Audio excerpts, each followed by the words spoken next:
Hello बच्चों, चलिए प्रश्न को पढ़ते हैं।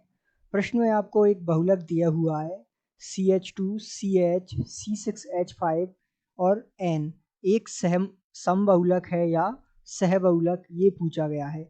तो आइए मुख्य अवधारणा की चर्चा करते हुए हम इस प्रश्न को हल करते हैं।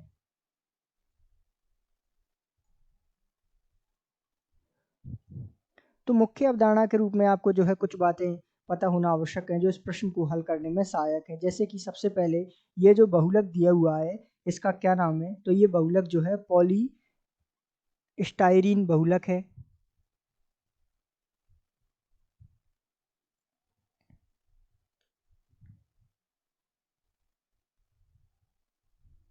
जिसका सूत्र आपको दिया हुआ है CH2, CH, C6H5 N। तो ये जो है एक पॉलीस्टाइरीन बहुलक है। यदि हम बात करें इसके एकलक की, तो इसका एकलक का नाम होता है styrene.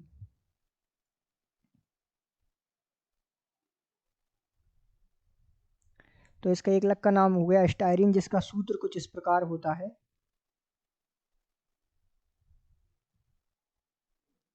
CH double bond CH2।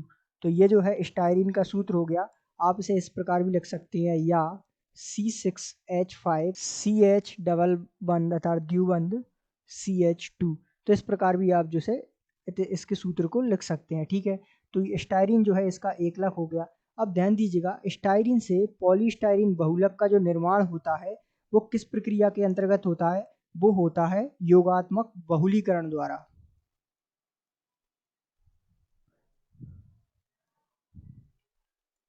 तो योगात्मक बहुलीकरण जो द्वारा जो है पॉलीस्टाइरीन बहुलक का निर्माण होता है। और ये जो पूरी प्रक्रिया होती है इसमें जो है समबहुलक भाग लेते हैं, अर्थात ये जो पॉलीस्टाइरीन है वो किस प्रकार का बहुलक होगा? समबहुलक। समझिए क्यों समबहुलक, क्योंकि जो है इसमें एक ही प्रकार का एकलक जो है बहुलक का निर्माण करते हैं।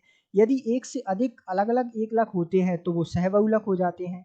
यदि हम सहबहुलक को समझे कि सहबहुलकन क्या है, तो हम जानते हैं कि जो संगनन बहुलीकरण की प्रक्रिया है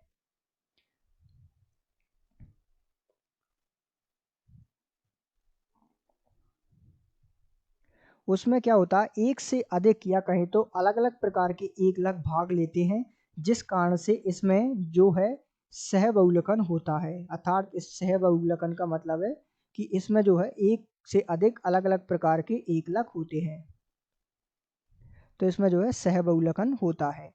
तो आइए इस प्रश्न को हम समझ सकते हैं कि ये जो है आपको पॉलीस्टाइरीन जो बहुलक दे रखा है इसमें एक ही प्रकार का एकलक स्टाइरीन जो है भाग लेकर इस पॉलीस्टाइरीन बहुलक का निर्माण करता है। ये पूरी प्रक्रिया योगात्मक बहुलीकरण के अंतर्गत होती है और इसमें समबहुलक जो है होता है। तो इस प्रश्न का उत्तर होगा समबहुलक, ना कि सहबहुलक। तो अर्थात आशा करते हैं आपको समझ आया होगा। धन्यवाद।